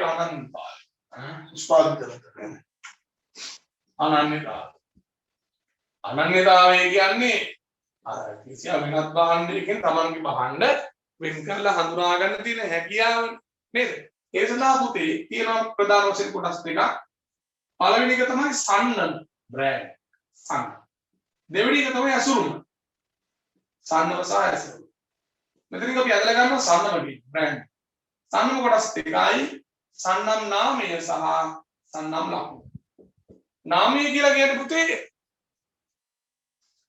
සන්නමක උච්චාරණය කරන්න පුළුවන් කොටස. දැන් කොකාකෝලා, නොකියා, ඒසර්. ඒ උච්චාරණය කිරීමේ හැකියාවක් තියෙනවා. සන්නමක උච්චාරණය කරන්න පුළුවන් දෙයකට අපි කියනවා මොකද්ද? සන්නම් නාමය. මොකද්ද සන්නම් ලකුණ කියලා කියන්නේ? සන්නම් ලකුණ කියලා කියන්නේ පුතේ සන්නම තුල අපිට දැක ගන්න තියෙන මේ උච්චාරණය කරන්න බැරි කොටස. දැන් උදාහරණයක් බලන්න. දැන් එක්ස් අකුර වෙඩින්නේ එකට ගියා මෙහෙම නේ. මේක අපිට උච්චාරණය කරන්න බෑනේ. කියන්නේ මේ එක්ස් අකුර වෙඩින්නේ එකට ගියා මෙහෙම එන්නේ. SLT එකේ ලෝගෝ එක. ඈ දැන් මම ඕන එක මෝඩ් ප්‍රෝග්‍රෑම් එක. ඔන්න ඕක තියෙන්නේ. මේ හිම උරේ ඔන්න තියනවා. නේද? ඒතර මේ වගේ දේවල් උච්චාරණය කරන්න අපිට අමාරුයි. දැන් LD කියන්නේ එල්ල අකුරමැද බිඳුව කරගෙන එහෙම අපිට කියන්න බෑ. මේ තියෙන්නේ උච්චාරණය කළ නොහැකි දෙයක්. සන්නමක උච්චාරණය කළ නොහැකි එකක් අපි කියනවා මොකද්ද? සන්නම් ලකුණ. උච්චාරණය කරන්න පුළුවන් දෙයකට අපි කියනවා සන්නම් නාමය කියලා. අපිට දැන් මේ සන්නම් නාමය සන්නම් ලකුණ ගැන කතා කරා. මේක ආරක්ෂා කර ගැනීම සඳහා අපිට මේක ආරක්ෂා කර ගැනීම සඳහා තියෙන උපක්‍රමය මොකක්ද? සන්නම් ලකුණ සහ ලාංඡනය ආරක්ෂා කරගන්න පුතේ අපිට පුළුවන් 2003 අංක 36 ගන්න බුද්ධිමය දේපල පනත යටතේ මේක ලියාපදිංචි කරන්න. 2003 අංක 36 දරන බුද්ධිමය දේපල පනත යටතේ ලියාපදිංචි කරාම වෙළඳ ලකුණක් බවට එක පත් වෙනවා. TM trademark TM කියන්නේ තිරගත්න TM trademark TM ජයරත්නත් නෙවෙයි TM නිල්සානුත් නෙවෙයි trademark කියන්නේ වෙළඳ ලකුණ.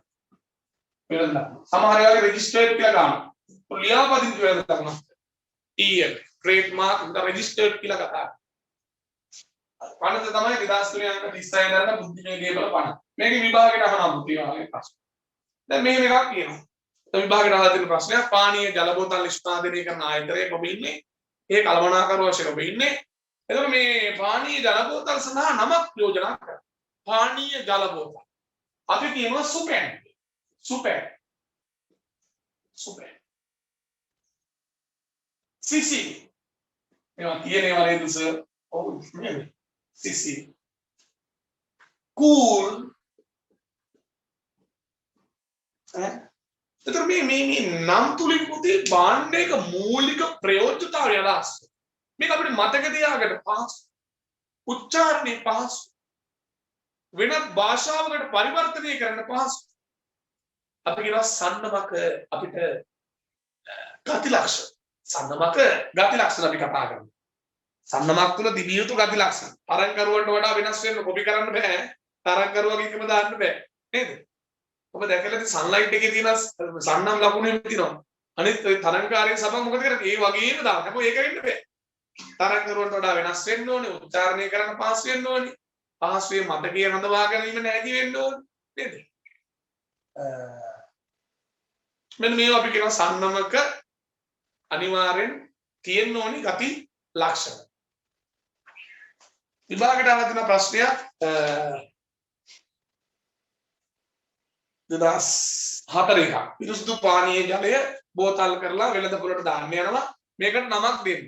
අපිට කියනවා සුපැන් කියන්න පුළුවන්, සිසිල් කියන්න පුළුවන්. අයියෝ ඒක මේ නම යෝජනා. දැන් සිසිල්, සුපැන්. ඒ කියන්නේ ජලය හා සම්බන්ධයි කියන මූලික ප්‍රයෝජනතාවය අදහස්. පහසෙන් මතක තියාගන්න පුළුවන් සරලයි කෙටි නේද? දිග එකක් තිබ්බ මතක තියාගන්න බෑ. තරංගකරුවන්ට වඩා වෙනස් වෙන්න ඕනේ. මේ වගේ ගති ලක්ෂණ. යම් කිසි සભ્યත්වයක් තියෙන්න ඕනේ. වෙනත් භාෂාවකට පරිවර්තනය කරන්න හැකියාවක් තියෙන්න ඕනේ නේද? එහෙනම් සන්නමක තුල තිබිය යුතු ගති ලක්ෂණ කතා කරේ. ඊට පස්සේ අපි යනවා සන්නම් වර්ග. ප්‍රධාන වශයෙන් සන්නම් වර්ග කිහිපයක් තියෙනවා. මොනවද? පෞල් සන්නම, බහණ්ඩ සන්නම සහ පෞල් සන්නම, බහණ්ඩ සන්නම, පෞද්ගලික සන්නම සහ ජාතික සන්නම.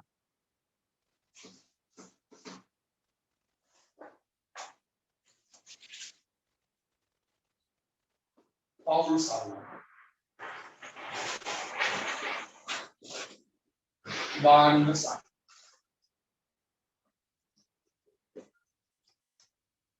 පෞද්ගලික සන්නම. එකිනෙක නිෂ්පාදිත වලට වෙන වෙනම සන්නම.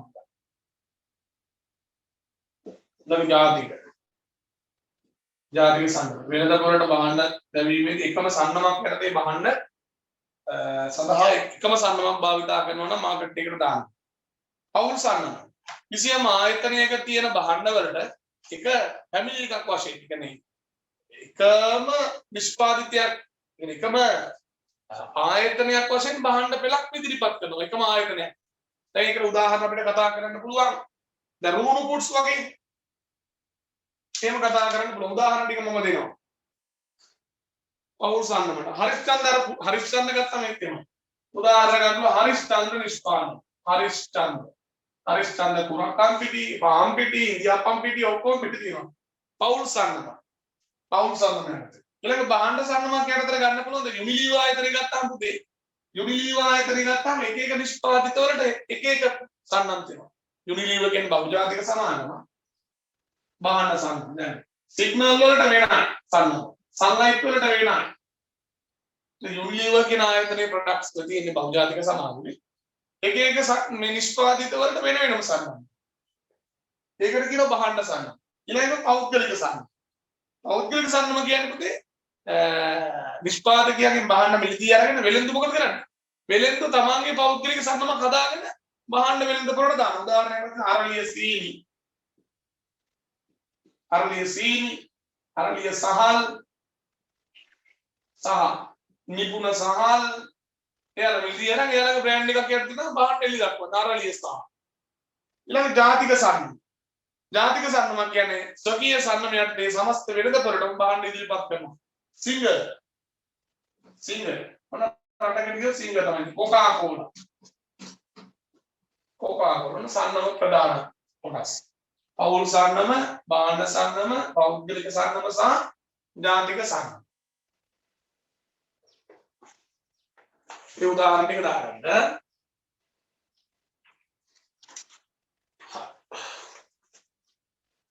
එතකොට මේ ආකාරයකට සන්නමක් යටතේ භාණ්ඩ අලෙවි කරනකොට නිෂ්පාදකයාට ලැබෙන ප්‍රතිලාභ තියෙනවා. නිෂ්පාදකයාට ලැබෙන ප්‍රතිලාභ, පාරිභෝගිකයාට ලැබෙන ප්‍රතිලාභ, ඒ ආදී වශයෙන් අපිට කොටස් වලට මේක වර්ගීකරණය කරන්න පුළුවන්.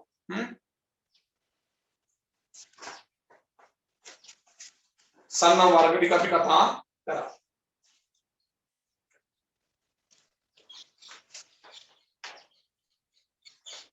ඊට පස්සේ අපි කතා කරනවා සන්නමකින් ලැබෙන ප්‍රයෝජන නේද? මේක ව්‍යාපාරිකයටත් තියෙනවා ප්‍රයෝජන, ඒ වගේම ගනුදෙනු කරුවටත් තියෙනවා ප්‍රයෝජන. සන්නමක් යටතේ භාණ්ඩ අලෙවි කරනවා.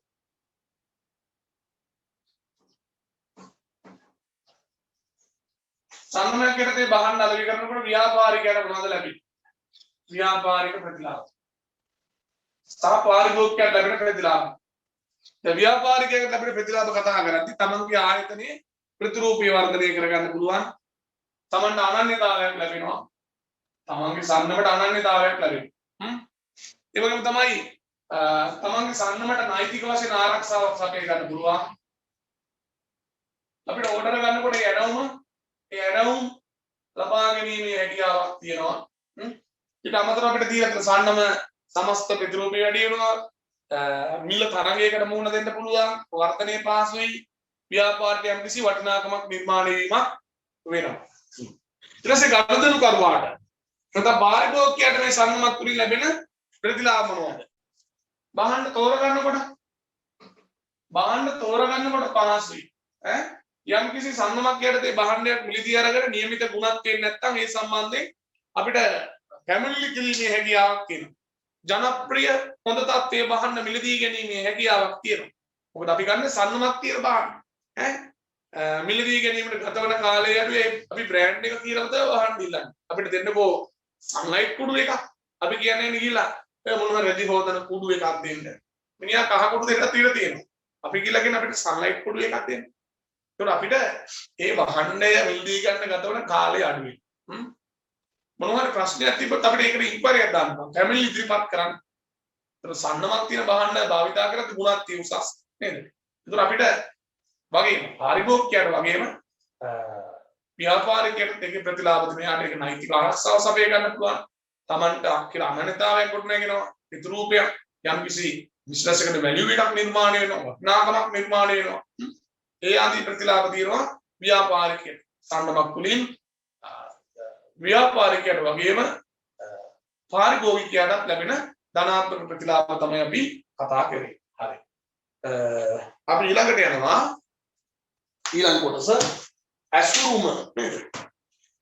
ඇසුරුම් කරණය. ඊළඟට අපි යන්නේ ඇසුරුම් කරණය කියන පාඩම. පැකේජින් කියලා අපි කතා කරන්නේ. පැකේජින්. ඇසුරුම. හරි. එතකොට දැන් ඇසුරුමක් ගන්න පුතේ භාණ්ඩයක් සඳහා තියෙන දැවටුමක් භාණ්ඩයක් සඳහා තියෙන දැවටුමකට නැත්නම් බහාලුවකට තමයි අපි කියන්නේ මොකද්ද? ඇසුරුම කියලා. එතකොට දැන් ඔබට මම කියලා මෙන්න ඇසුරුමක් පෙන්නන්න. එන්න. දැන් මේක තියෙන මොකද්ද? මේක ඇතුලේ යම් ද්‍රව්‍ය තියෙනවා. එතකොට මේක ඇසුරුම. ඇසුරුම කියලා. එතකොට දැන් අපි මේක දියරයක් හරි ද්‍රව්‍යයක් තියෙනවා අපි මේ ඇතුලේ තියෙන දේ ආරක්ෂා කරන ආරක්ෂාව සඳහා තමයි මේ පැකේජින් එක දාලා තියෙන්නේ ඇසුරුම. දාලා තියෙන්නේ. එතකොට මේක පුතේ තියෙන යම්කිසි පෙට්ටියක. එතකොට මේකේ ආරක්ෂාවට පෙට්ටියක් තියෙනවා. පැහැදිලිද? එහෙනම් මේ ද්‍රව්‍ය තියෙනවා. ඒ ද්‍රව්‍ය ආරක්ෂාවට මේ බොටල් එක තියෙනවා. මේ බොටල් එක ආරක්ෂාවට පෙට්ටියක තමයි මේක දාලා තිබුණේ. මේක ප්‍රවාහණය කරේ කොහොමද? දැන් අපි මේක මේ ඇමරිකාවෙන් ගෙනා කියලා. රටේ ඉඳලා මෙහෙට ගේනකොට නැව් තුල කොහොමද කියන්නේ ලොකු විශාල පෙට්ටි තුල ගේන්නේ. එතකොට පුතේ අපිට මේ ඇසුරුම ප්‍රධාන කොටස් තුනකට අපි බෙදනවා. මේ ඉස්සෙල්ලා මුලින්ම තියෙන ඇසුරුමට කියන මොකද ප්‍රාථමික ඇසුරුම.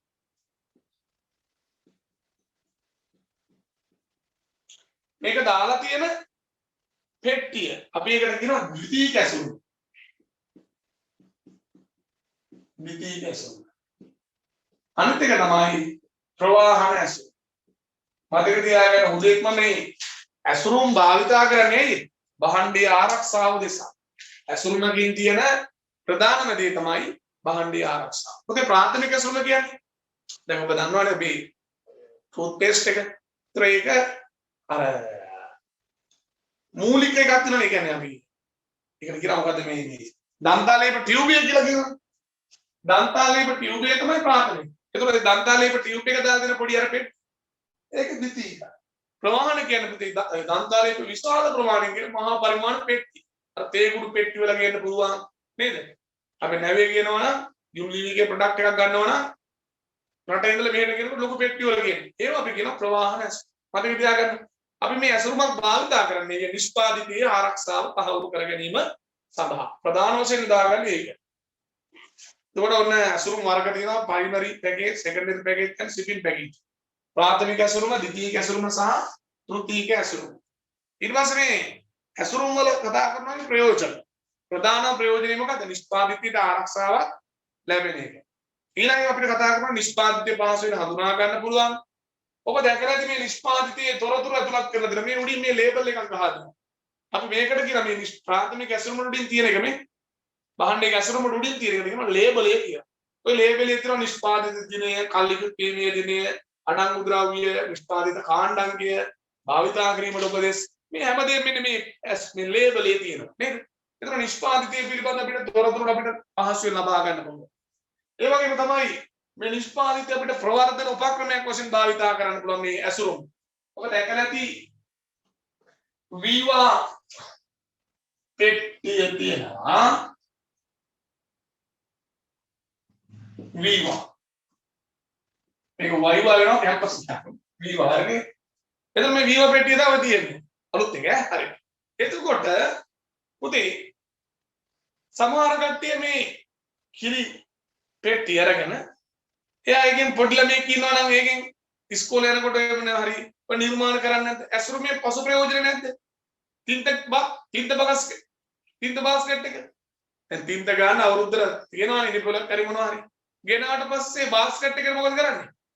ගෙදර මාර අරපුදයක්. අල්ලපු ගෙදරින් බාස්කට් එක ඉන්නවා අපේ ගෙදර බාත්රූම් එකට එකක්. එයාගෙන් තින් කතා කරන අපිත් මේ රෙදි හොදන්න මොනවත් නැහැ. නේද? ඇසුරුමේ පසු ප්‍රයෝජන තියෙනවා. ඇසුරුමේ පසු ප්‍රයෝජන.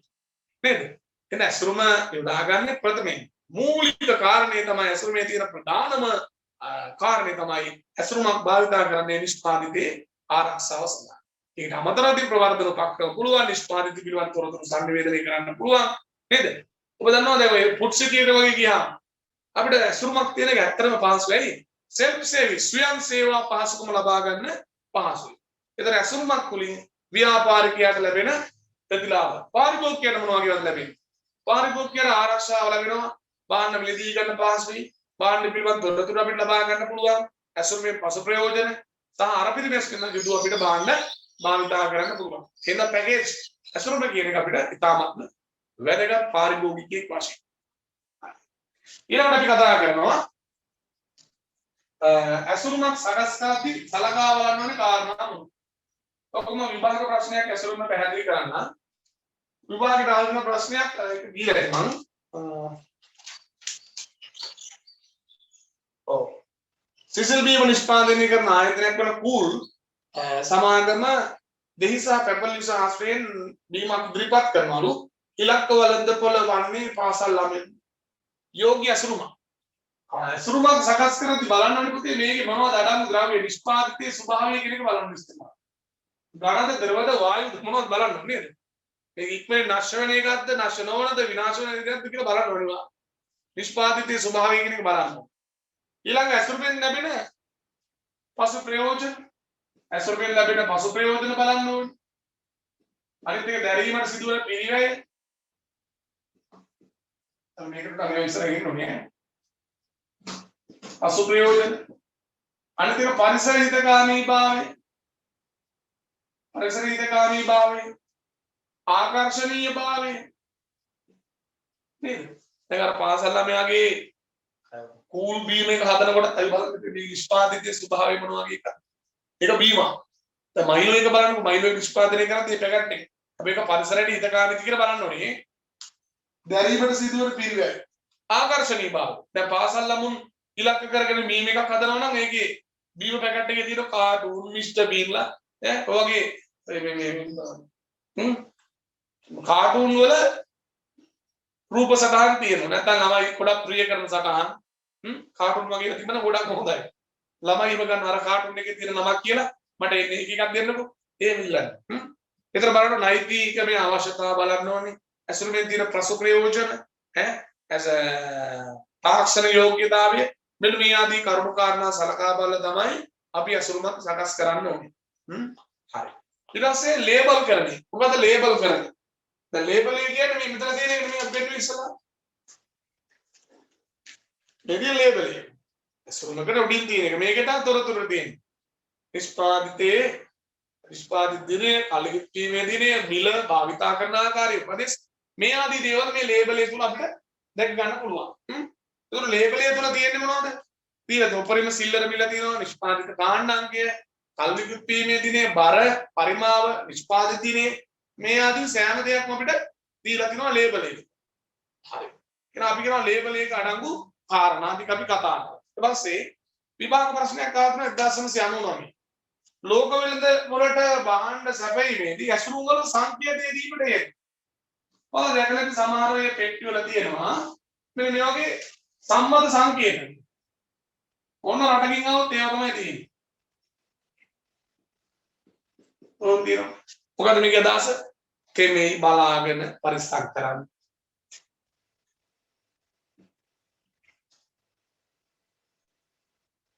මේක මොකක්ද තියෙන්නේ? බිඳෙයි බලාගෙන නේද? තවගෙන විවෘත කරන්නේ උඩු අතටය. ඕක ඇස්ටේට මිනිස්සුන්ට භාෂා භාවිතයක් නොමැතිව ඕන කෙනෙක්ට අපිට මේ සංනිවේදනය වෙනවා. එහෙනම් ලෝක සම්මතයේ මේ හැම එකක්ම භාවිතාව නැහැ. ඕන රටකට ගියාම අපිට මේ සම්මත සංකේත තියෙන නිසා පුතේ අපිට ඒක තොරතුරු සංනිවේදනය වෙනවා. අපි දන්නවා දැන් විවෘත කරන්නේ උඩු අතට. බිඳෙයි. අර ඉදුරු වගේ දෙයක්. තෙමේ වැස්සෙන් ආරක්ෂා කරන්න. ඒක භාෂා භාවිතයක් අවශ්‍ය වෙන්නේ නැහැ. හරි. ඒතර ඔන්න ඔය ටික තමයි අපි විතරින් කතා කරන්න උත්සාහ දරුවේ. ඊළඟට ඔබට කතා කරනවා මිල මිශ්‍රය සම්බන්ධයෙන්.